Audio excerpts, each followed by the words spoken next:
You there, second desk, blue jacket. What is your name? My name is Alexis. Alexis, please leave my lecture room. I don't want to see you at one of my lectures ever again. I don't understand. I am not going to ask a second time. Thank you.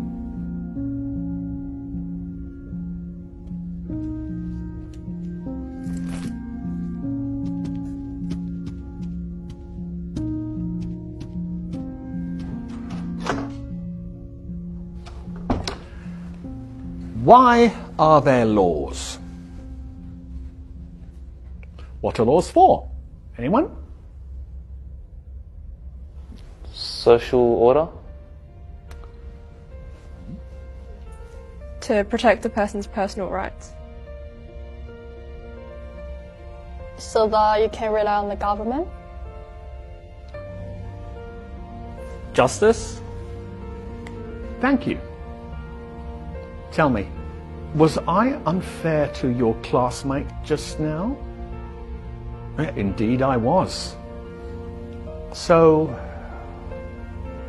why didn't any of you protest?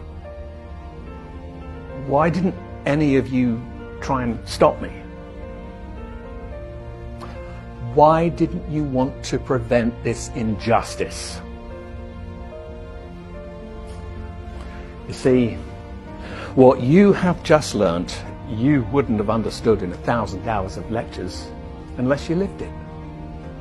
You didn't say anything because you weren't affected yourself. And this attitude speaks against you and against life.